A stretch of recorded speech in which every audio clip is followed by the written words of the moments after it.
Thank you so much.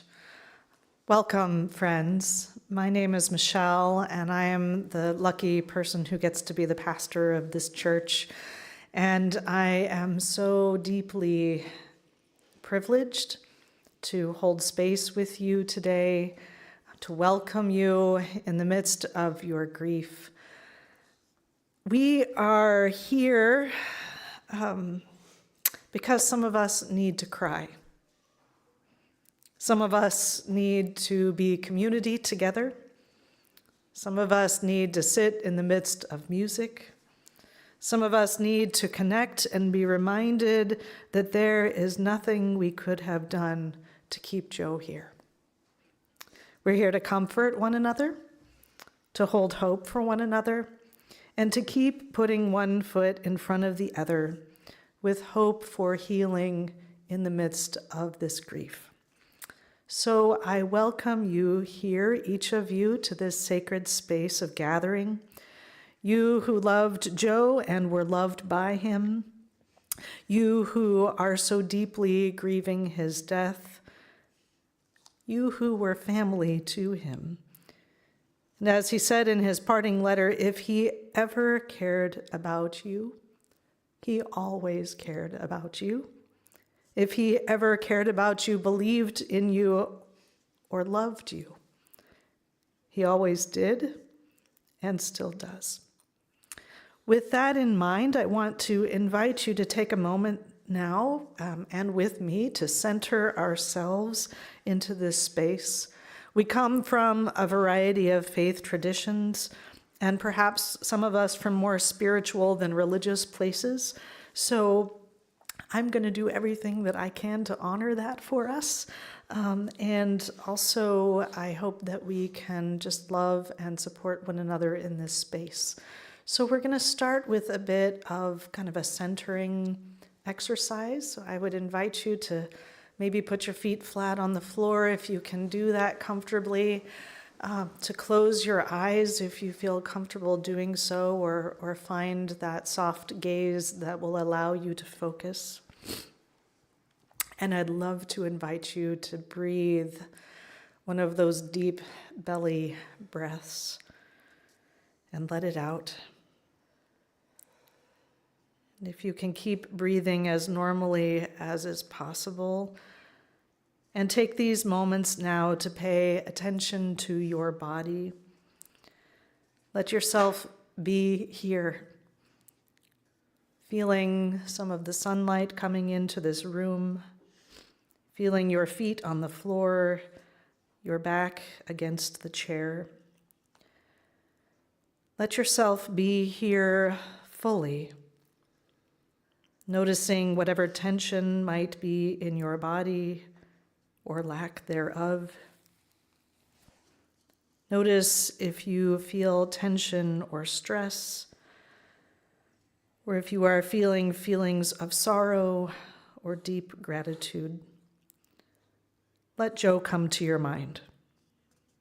The best memories, the tender moments, the joy or deep conversations, even any regrets.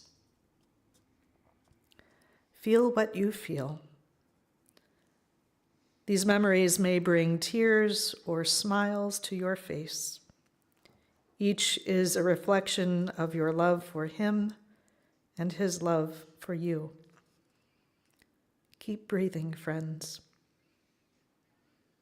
Let those tears fall or smiles creep. Let your body remember, and your breath center you, so that you can be present to this time of remembrance and release. If you would take a few more breaths, and don't stop there, of course. And when you are ready, you can open your eyes and be back in this space together.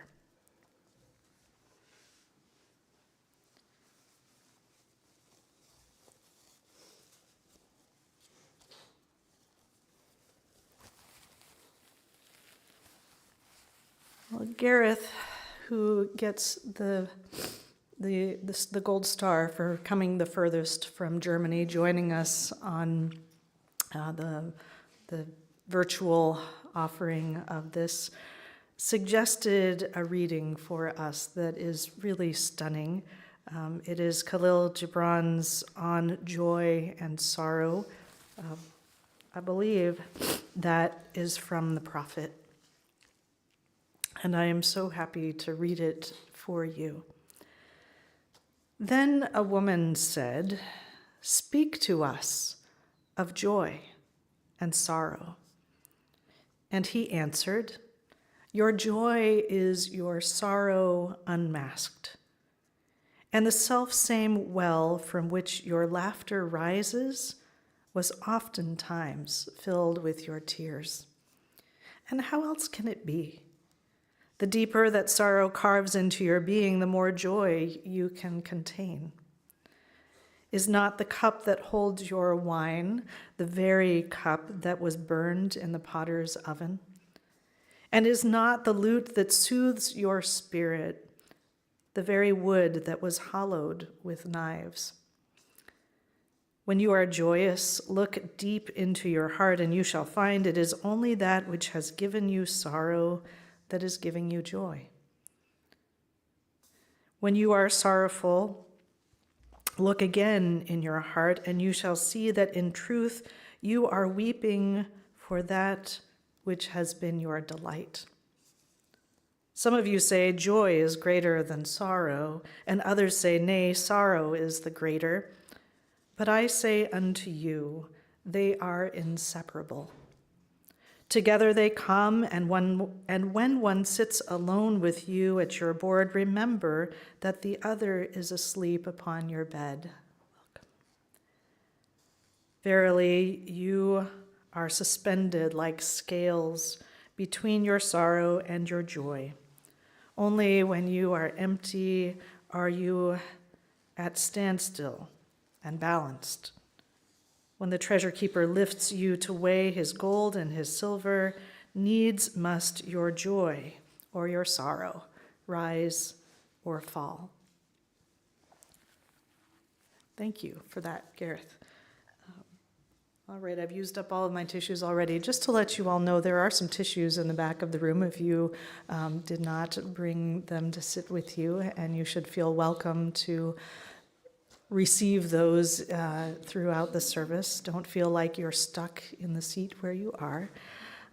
I am very, very grateful to be here again, and I do want to let you all know, Suzanne knows this about me, if I am weeping, it is only because I can feel your sorrow, and I am okay, right? Just as you are okay, even in the midst of your joy and your sorrow. So don't worry about me.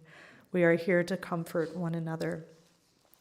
There are friends in our midst who have prepared words to share about Joe, words that come from their hearts. We didn't actually talk about any kind of an order for this, so if it's okay, Aurelio, I'm going to have you go first, and then Dan and Jess, and then any others who might have a story to share that I don't know about yet. And even if in the midst of things you have something that would be good to say, just know that you're welcome to do that. It will be best if we can do that from the microphone so that Gareth can hear us as well. So thank you, Aurelio.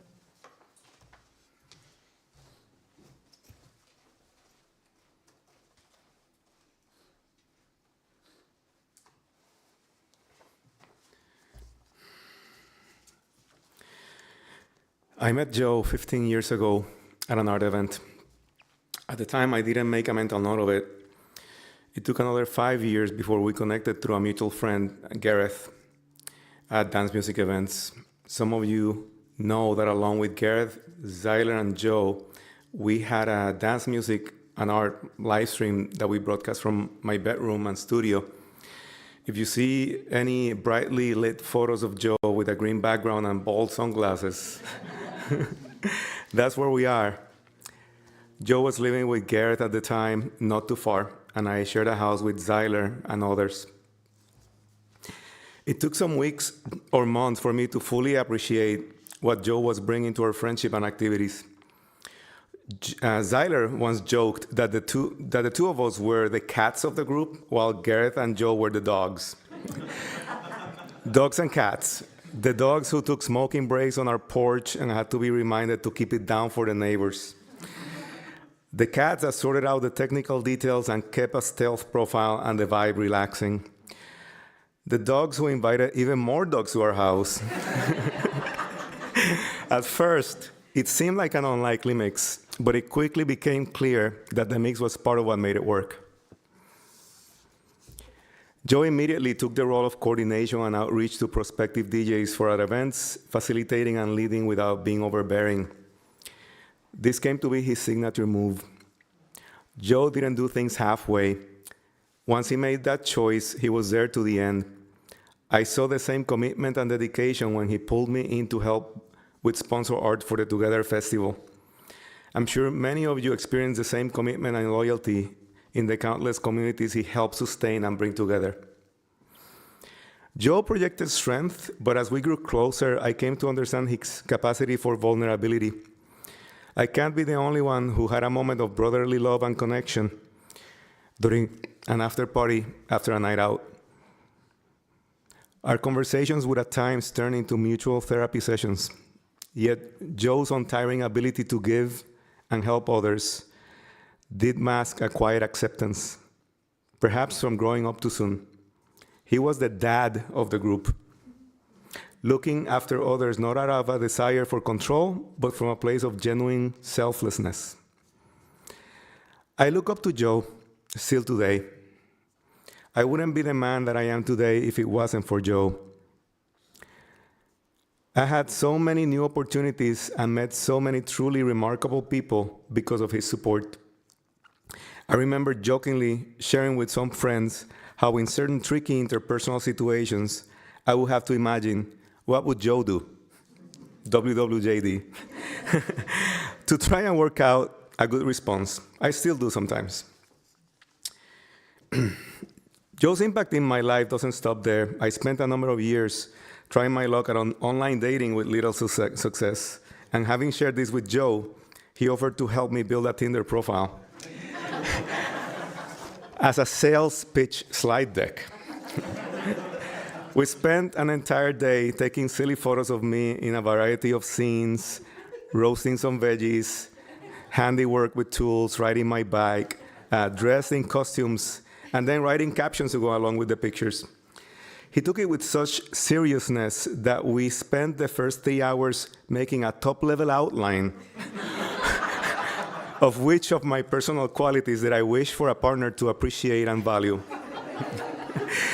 That was the kind of friend Joe was, someone who would devote an entire day to something deeply personal, approaching it with the same care and dedication one might give to a high-stakes endeavor. If any of you has ever had a conversation with Joe that touches upon major social justice issues, you know how passionate he can be. I remember one afternoon during our drive to Western Massachusetts for a camping trip, we stopped for a beer and a sandwich near our destination. At a table outside, our conversation drifted into a thoughtful debate about the state of the world and what lies ahead. And I was so distracted, I took a bite of my sandwich, oblivious of the bee that had decided to take a break on its edge.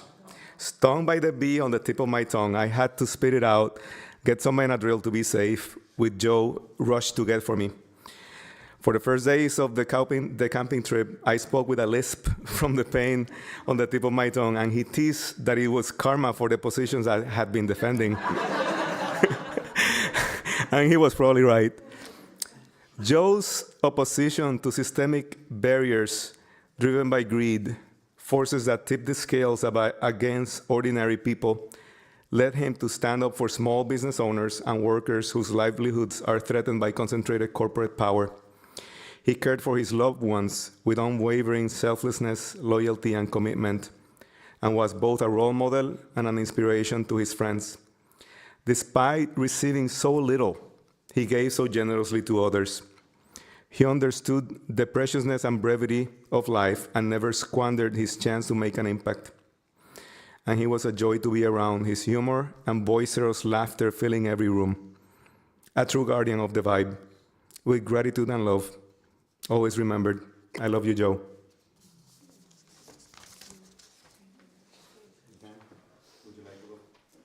Yeah.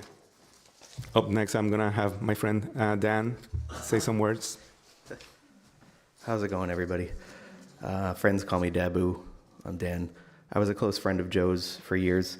I'm going to improvise because I feel like I've done the best at memorials just improvising. Similar to Aurelio, I met Joe a long time ago, just through the scene, electronic music, and it seemed that every event, I found him in his sunglasses in a dark room, and he would always find me and shake my hand. And then I learned about Somerville Local First, where he supported small businesses, and I started to respect him. I just thought he was being overly social, but he was thoughtfully and intentionally engaging with people and trying to connect with them. And we had a connection early on. Those were the days where a roommate of mine and I used to joke that he was the mayor. So I used to call him Joe the Mayor. He didn't like that. I actually photoshopped a whole poster for a campaign for him to be mayor of Somerville, and he didn't like that. So I had to drop that really quickly. But he'll always be the mayor to me. So many years go by, and we hang out and we connect, and then he went and spearheaded and became one of the leaders of the electronic music festival that spanned across Boston and Cambridge and some outlying cities. And of course, that being very dear to my heart, I got involved immediately on the outskirts of it. And then I started to see his professional side, his real professional side. And I mean, we're talking about somebody that's like a Six Sigma black belt. He's absolute management beast. And I started picking up on some of that, and it started making me think, me in my late 20s at the time, maybe I should put the bong down and start really thinking about what I went to school for and becoming professional. So years go by, and there's Cat House Attic, and we're having fun, and he actually met with Aurelio and I, and this is a huge turning point in my life. He actually invited me to be part of the core of this festival. And there was a lot of things going on in my life. And that meeting was a pivot point where I really sat down after that and decided, I can be part of an organization. It's just the words, the way Joe put things across to me with the intention, looking me in the eyes and telling me what he thought I was worth, that I didn't believe at the time, really pushed me. And everything changed after that. I went from setting up little PAs like this and clubs and stuff to making a pretty decent salary as a corporate AV person, and climbing the ladders just kind of shook me. Joe had that conviction, once he believed in you, he could really kind of take you across to a different level.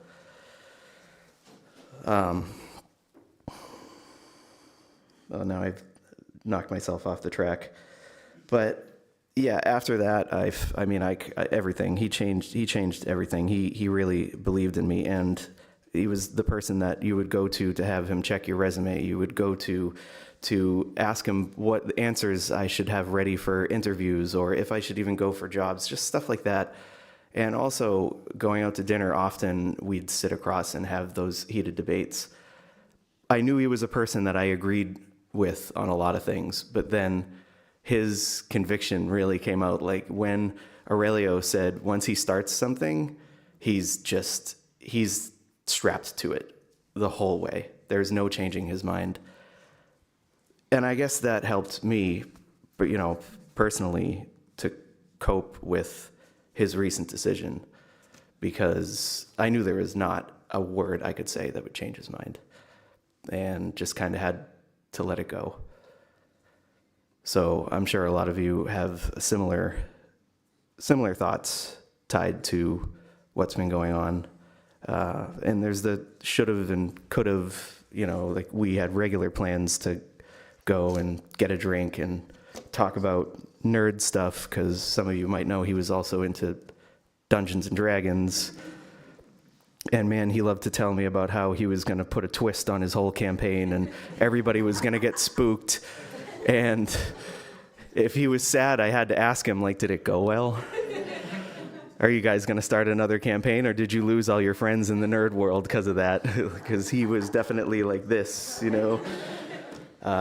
Yeah, just so many facets of our life. I felt like I could return the favor to him as he actually being immersed in the electronic music community. As most of us were, a lot of us decide, hey, I can be a DJ. And I'm like, all right, Joe, you can be a DJ. And he kicked ass. It was awesome. And I held his hand and sort of tutored him, and I would listen to his mixes, and I would show up at all his gigs, and we had a whole joke about me being his senpai. But he really blew me away, because another thing, where conviction, he strapped himself to an idea and he just kept going with it. And I mean, he'd send me mixes from dance hall and ska to techno to like pop music mixes and stuff for me to listen to while I was traveling for work. And whether I liked the music or not, I was still impressed, because everything Joe put his mind to was just solid. He was a leader. And one of the ideas that I wanted to bring was the concept of his personality type being a connector. He was like an outlier to your average personality set, where he really, I mean, some of the smartest, most beautiful people I know are in this room right now. People that I have accomplished a lot with. And Gareth. You're in this room too. Just beautiful, intelligent people that I'll know for the rest of my life and love for the rest of my life. And if you connected in a web, Joe's one of the strongest nodes in that web. There's some reason that I know you because Joe connected us. Or if we already knew each other, he fortified that connection by, like, Aurelio and I were friends for years before we worked together on Together Festival. Joe was like, I see and love how you operate, and I know there's more potential. I'm going to open the valve, push you two together, and put you in a project. And it was awesome. It changed my life. There's a lot of you I know here that I got to work with because of that. And there's so many stories like that where Joe made that connection.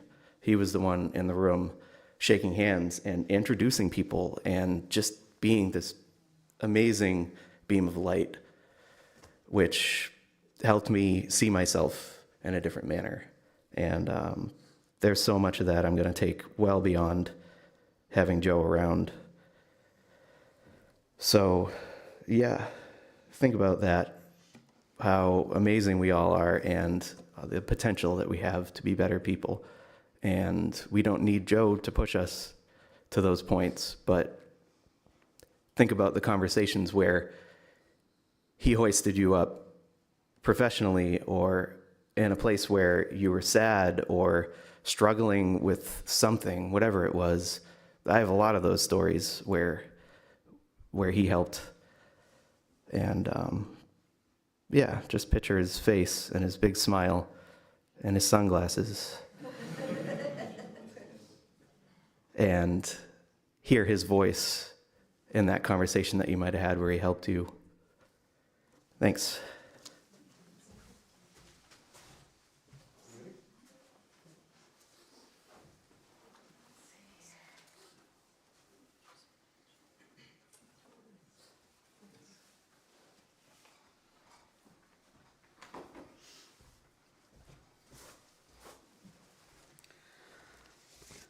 Hey everyone.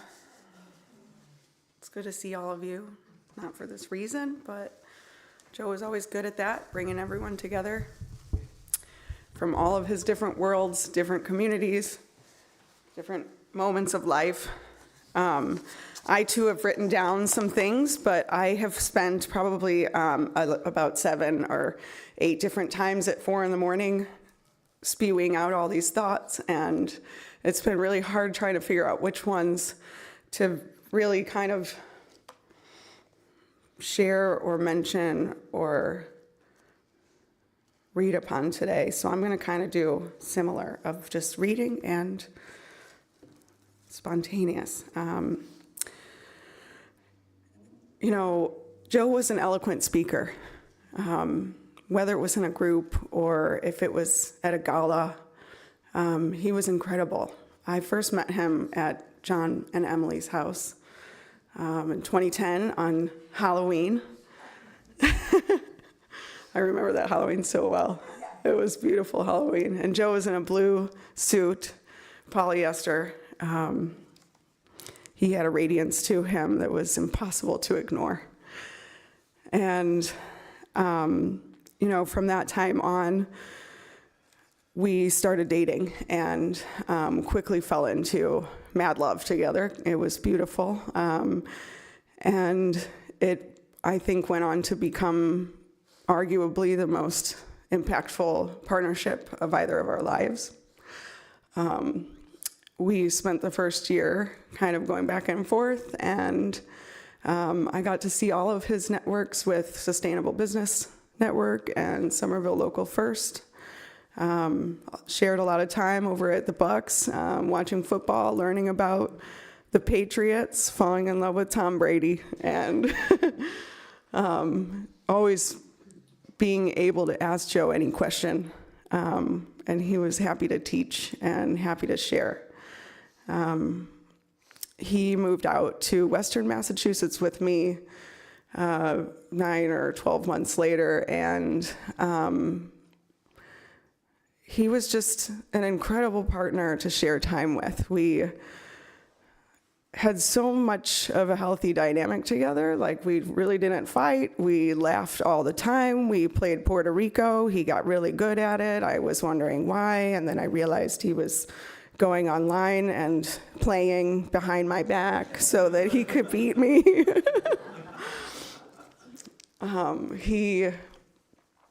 He would write little notes all over the house that I would find, little love letters, and he just was always thoughtful in the most grandiose and the most simplistic ways. And, so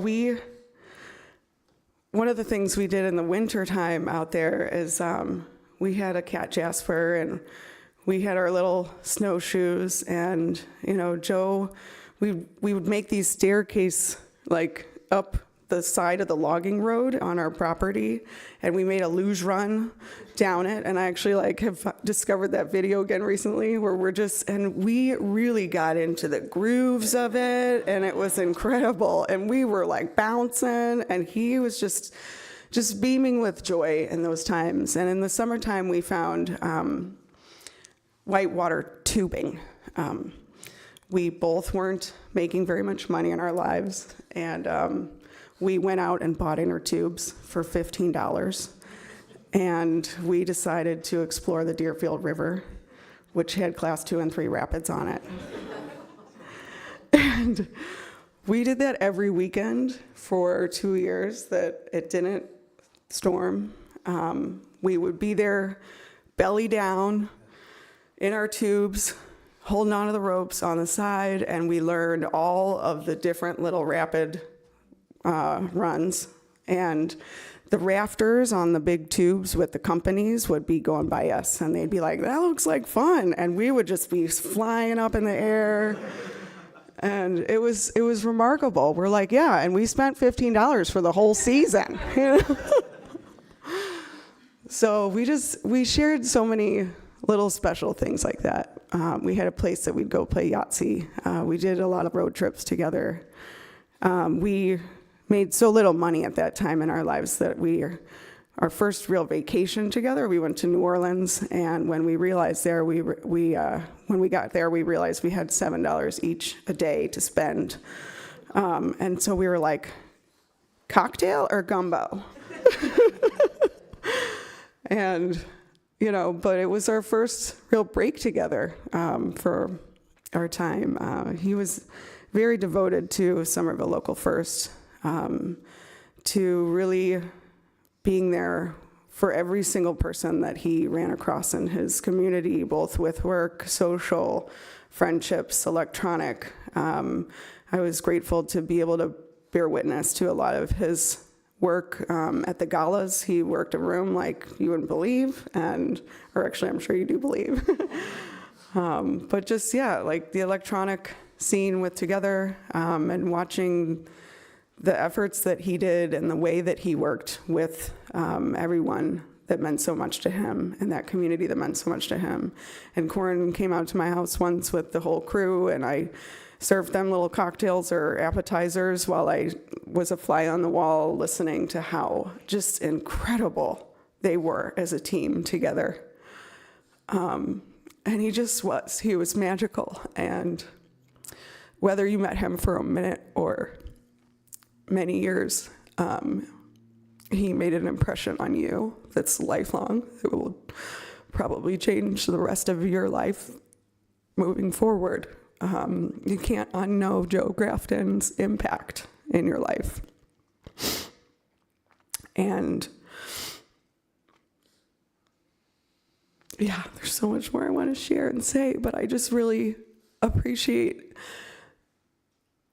the fact that I got to have those years with him, that I got to know all of you that I do know in this room, and I look forward to knowing more of you. Because of just how big his world was and how many people he impacted. And his heart was huge, and his conviction to making this place better for everyone was just core to who he was. And I'm also grateful to know like the many sides of his joy and his sorrow, and his just how he built his life around things that he did struggle with. And I'm grateful that I was able to maintain a relationship and a friendship with him even after our paths went different ways. In fact, we kind of had a little rendezvous here and there. We went to Bermuda, and we're naked most of the time because nobody else was there, and we realized that November 1st is the best time to go to Bermuda. And we went to BPM in Mexico, and we did a road trip around Lake Michigan and saw all the lighthouses and camped in my car. And these moments I'm going back through over the last 6 months and just collecting all these memories. And even yesterday, remembering that like on road trips, we'd play this game called Moo Bones, where we'd go past a cow pasture and he'd moo or I would moo. And then if you saw a cemetery, you'd say bones and wipe the slate clean. I mean, it was just like, there was never a moment where like we were bored in the car on a road trip, you know? There was always something that Joe would bring to the experience that you had with him. And I love him forever. I will forever be a better woman because of knowing him. And I hope he's just engulfed in this divine light and love that is the way he showed up for all of us in our lives, and the heart and soul that he carried into this world. So thank you, Joe.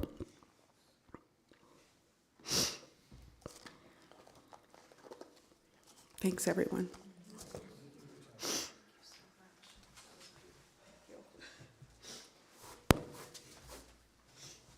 Oh, please, come. Are there others who have a word to share while we're in this space? Yeah, please come.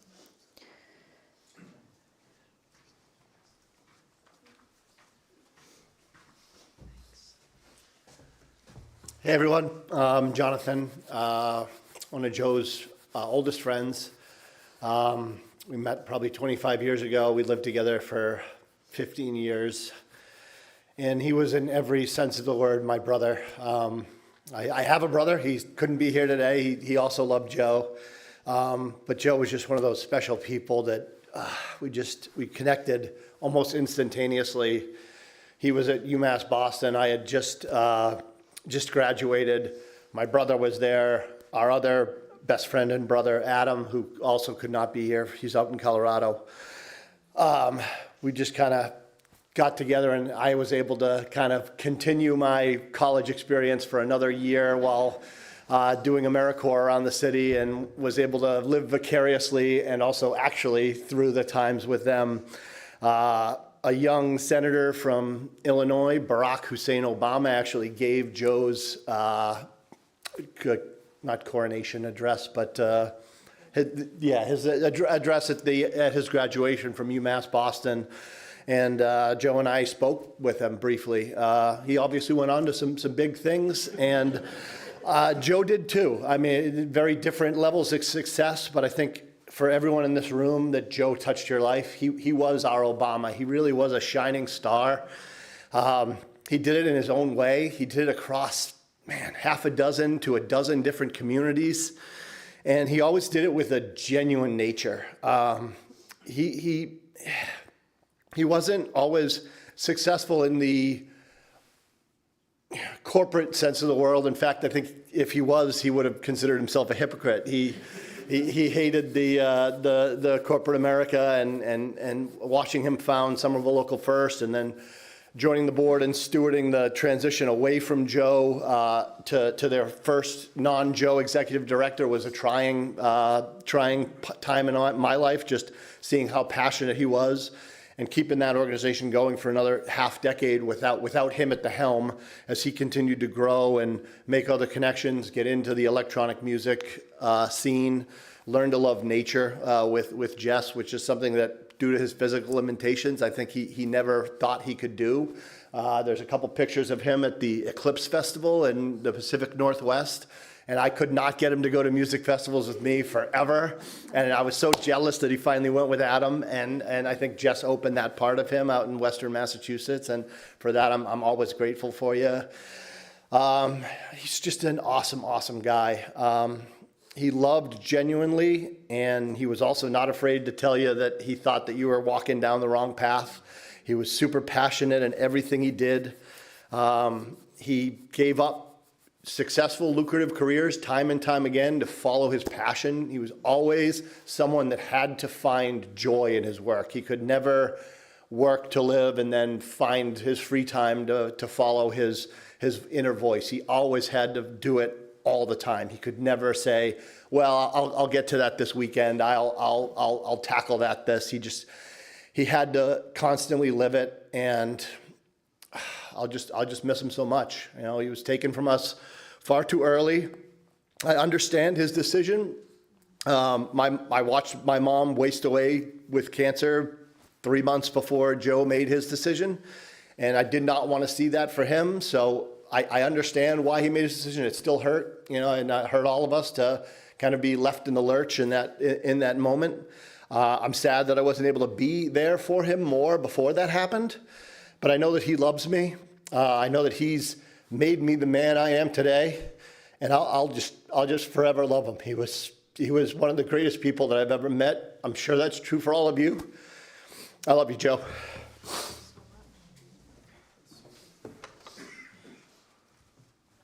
Thank you so much. Thanks.